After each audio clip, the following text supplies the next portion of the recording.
देखिए, आज है सैटरडे और सैटरडे की जो वीडियो होती है वो बहुत ही ज़्यादा ख़ास इसलिए भी होती है क्योंकि हम यहाँ पर दोनों वीक को लेकर बात करते हैं कि पिछला वीक क्या रहा है और आने वाला जो वीक है उसमें क्या हो सकते हैं, क्या पॉसिबिलिटी बनती है। इन तमाम तर मुद्दों के ऊपर हम डिटेल्स में बात करेंगे।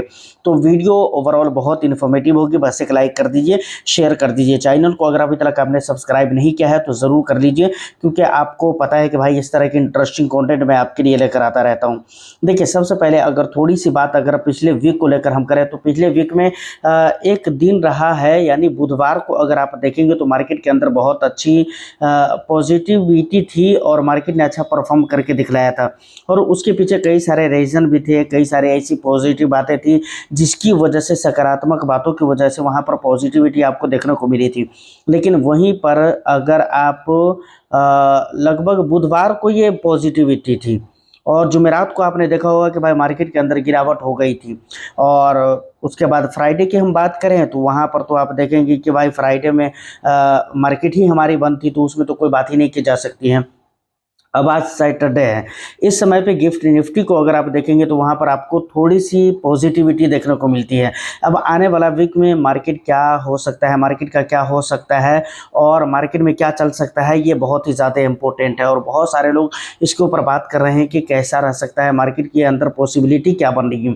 देखिए, एक चीज़ आपको समझना पड़ेगा, जो यूएस और ईरान और इसराइल वगैरह के बीच में जो वॉर वगैरह चल रहे हैं उसको लेकर जो बातें चल रही हैं, किसी भी तरह के मतलब ऑन टेबल भी ये लोग आकर बात किए थे। उसके अलावा और भी बहुत सारी बातें हुई बीच में कि भाई ऐसा हो जाएगा, वैसा हो जाएगा, यानी दोनों देशों के बीच में, तीनों देशों के बीच में बातें अच्छी हो जाएंगी, बातें जो ख़राब है वो ठीक ठाक हो जाएंगी। लेकिन ऐसा कुछ अभी देखने को नहीं मिल रहा है। और कल की वीडियो में भी इसके पीछे का मैंने रीज़न बताया था कि भाई दोनों देश अपने अपने जो शर्त रख रहे हैं, अपने अपने जो टर्म्स एंड कंडीशन रख रहे हैं, वो एक दूसरे को एक्सेप्ट ही नहीं है और ना एक दूसरे को एक्सेप्ट वो कर पाएंगे, ठीक है ना। और ये सबसे बड़ा रीज़न है जिसकी वजह से वो प्रॉब्लम बना हुआ है, ठीक है। अब यहाँ पर दो तीन चीज़ें हैं जो कि बहुत ही इंपॉर्टेंट है आने वाला वीक में। क्या क्या इंपॉर्टेंट है, देखिए, हम देश की अगर सबसे पहले बात करें तो देश की बात तो ये है कि भाई जो बंगाल का इलेक्शन है उसमें आपको पता है कि 4 तारीख को, यानी आज आप ये समझ लीजिए कि इतवार शुमार वगैरह को जो है रिजल्ट आने वाला है। तो रिजल्ट जो आने वाला है उससे काफ़ी ज़्यादा खलबली मच सकती है। और असम हो गया, बिहार हो गया, उसके बाद मैं आपको बताऊं कि उत्तर प्रदेश हो गया, ये कुछ ऐसे स्टेट हैं इंडिया के अंदर जिनके इलेक्शन का असर कुछ हद तक के मार्केट के ऊपर देखने को मिलता है। तो हो सकता है कि सोमवार को वो रिजल्ट जब आएगा तो उसकी वजह से मार्केट के अंदर आपको खलबली देखने को मिल सकती है। लेकिन एक बात याद रखें कि ये खलबली जो होगी वो गिरावट के रूप में हो या जो भी हो, वो अगर गिरावट हुई तो वो बहुत ज़्यादा, ऐसा नहीं कि वो लगातार कई दिनों तक चलता रहेगा, ऐसा होने वाला नहीं है। ऐसा इसलिए नहीं होगा क्योंकि हम जान रहे हैं कि भाई इलेक्शन के अंदर एक दो दिन तक के थोड़ा प्रॉब्लम आपको देखने को मिलेगा। बल्कि मैं तो ये कहता हूँ कि गिनती के दिन ही आपको रिजल्ट आने तक प्रॉब्लम देखने को मिलेगा, उसके बाद देखने को भी नहीं मिलेगा। अगले दिन से, जैसे सोमवार को अगर आता है तो मंगलवार को वो प्रॉब्लम बिल्कुल जो भी रहेगा मार्केट को वो शॉर्ट आउट हो जाएगा, उसमें कोई दिक्कत वाली बात नहीं है। तो ये एक चीज़ है। प्लस देखिए, राहुल गांधी जी ने एक चीज़ कहा हुआ था, ठीक है ना, वो उन्होंने कहा था कि भाई बंगाल का जो इलेक्शन है, इलेक्शन ख़त्म होने के साथ में ही महंगाई यहाँ पर बहुत ज़्यादा अपना मतलब मुंह खोलने वाला है, मतलब महंगाई बहुत ज़्यादा बढ़ने वाली है। और ठीक वही चीज़ अभी आपने हाल फिलहाल में देखा होगा सिलेंडर के साथ में हो गया है, ठीक है ना, कि एक लगातार 900 प्लस लगभग 1000 रुपये बढ़ गए सिलेंडर पे। तो डे वन के अंदर इस तरह की महंगाई को बढ़ जाना ये बहुत ज़्यादा चिंताजनक बात है और ये सोचने की बात है, ठीक है ना। तो ये प्रॉब्लम है। बाकी जो एलपीजी, उसके बाद में पेट्रोल की, गैस की, डीजल की, उसके बाद क्रूड ऑयल वगैरह की मैं बात करूँ, ये तमाम तर चीज़ें तो है ही हैं। यहाँ पर क्रूड ऑयल को लेकर भी सोचने की ज़रूरत है, क्योंकि भाई क्रूड ऑयल जो 100 से नीचे था वो लगातार 100 से ऊपर जाता हुआ नज़र आ रहा है, लेकिन उसके ऊपर कोई रोकथाम नहीं है, कोई बातें नहीं हो रही है। और बहुत सारी जगह पेट्रोल की अगर मैं बात करूँ तो मिल भी नहीं रहा है, समझ रहे हैं। तो ये सारी चीज़ें महंगी ही हैं। तो देखिए, देश के अंदर जो प्रॉब्लम है ओवरऑल वही प्रॉब्लम है जो कि अभी मैंने आपको बता दिया है। एक तो महंगाई है, तो महंगाई तो दुनिया भर के लिए है, ठीक है ना, कि दुनिया भर में ये चीज़ चल रहा है। लेकिन भाई यहाँ पर इंडिया के अंदर कुछ ज़्यादा ही चल रहा है, समझ रहे हैं ना।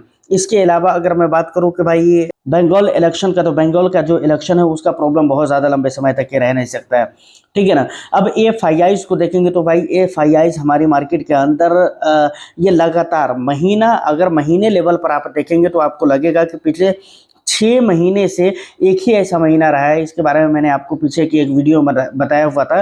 फरवरी का महीना एक ऐसा महीना रहा है जिसके अंदर उन्होंने बाइंग करी है, नहीं तो लगातार पिछले 6 महीने में वो सेलिंग ही सेलिंग करते हुए आ रहे हैं और अच्छी खासी उनकी सेलिंग हो रही है इंडियन स्टॉक मार्केट के अंदर पूरी तरह से मतलब वो खाली कर रहे हैं मार्केट को।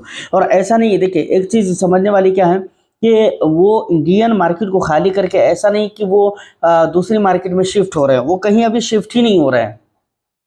तो ये भी इंडिया के लिए एक बेटर चीज़ है। बेटर चीज़ कैसे है, वो इसलिए है कि भाई अगर हमारी मार्केट से निकलकर वो यूएस की मार्केट में शिफ्ट होता, साउथ कोरिया की मार्केट में शिफ्ट होता, या फिर मैं आपको बताऊं कि चाइना की मार्केट में शिफ्ट होता, तो मुझे समझ में आता कि भाई चलो वहाँ की मार्केट कुछ अच्छा कर रहा है जिसकी वजह से ये लोग इंडिया से निकल रहे हैं और वहाँ के मार्केट में जाकर शिफ्ट हो रहे हैं। लेकिन बात यहाँ पर कहीं भी शिफ्टिंग की है ही नहीं है। ये लोग इंडिया से निकल तो ज़रूर रहे हैं, लेकिन मैं यही मानकर चलता हूँ और मुझे जैसा लगता है, मैं अपना ओपिनियन आपको बता रहा हूँ, मुझे ऐसा लगता है कि ये लोग ना अभी कैश करके बैठे हुए हैं, कैशों पर बैठे हुए हैं ये लोग, और ये लोग वेट कर रहे हैं, समझ रहे हैं ना। क्योंकि वो साउथ कोरिया की मार्केट को देख रहे हैं, यूएस की मार्केट को देख रहे हैं, या फिर चाइना की मार्केट को देख रहे हैं। तो चाइना थोड़ा बहुत अच्छा लग रहा है क्योंकि वो इन उलझनों में नहीं है, वार वगैरह के उलझनों में। लेकिन यूएस की मार्केट में तो कहीं भी उनके लिए मौका नहीं, क्योंकि यूएस का बाजार तो खुद ब खुद लुढ़कता रहता है टाइम टू टाइम, समझ रहे हैं ना। और वहाँ के हालात तो खुद भी उतने अच्छे नहीं हैं। तो मुझे लगता है कि ये लोग कैश करके बैठे हुए हैं। और अच्छी बात मैंने क्यों कहा है इंडियन के लिए, इंडियन इन्वेस्टर्स के लिए और इंडियन मार्केट के लिए, मैंने इसीलिए कहा है क्योंकि एफआईआईज जो कैश करके बैठे हुए हैं वो इस बात का इंतज़ार कर रहे हैं कि इंडियन मार्केट के अंदर स्टेबिलिटी आए और हम इंडिया के अंदर अपने पैसों को डालें, ठीक है ना। क्योंकि उनको मालूम है, देखिए 2 चीज़ें हैं जो कि इंडिया के लिए बहुत ही ज़्यादा इम्पोर्टेंट है। एक तो ये कि इंडियन जो अभी मार्केट है वो बहुत ज़्यादा अट्रैक्टिबल हो चुका है। स्मॉल कैप मिड कैप में बहुत ज़्यादा बात नहीं कर सकते हैं, लेकिन बाकी की जो जगह हैं वहाँ पर आप देखो तो अट्रैक्टिबल है। और अगर स्मॉल कैप मिड कैप की अगर हम बात करें तो वो भी लगभग अपने रीजनेबल प्राइस के आसपास आ ही चुका है। तो ये एक बहुत अच्छी चीज़ है। और दूसरी बात ये है कि भाई इंडिया को लेकर सबको पता है कि भाई यहाँ पर जो ग्रोथ की पॉसिबिलिटी है ना वो बहुत हद तक के हैं।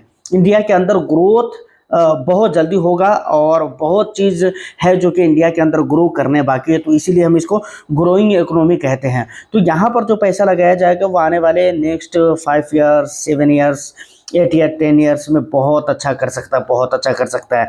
और इसीलिए मुझे लगता है कि वो लोग वेट कर रहे हैं, इंतज़ार कर रहे हैं। अब स्टेबिलिटी कब आएगी, तो सिंपल सा फंडा है कि भाई जब तक यूएस के अंदर ट्रंप रहेंगे तब तक मुझे नहीं लगता है कि चाहे वो यूएस का बाज़ार हो या इंडिया का बाज़ार हो, स्टेबिलिटी आ जाएगी, ऐसा मुझे नहीं लग रहा है।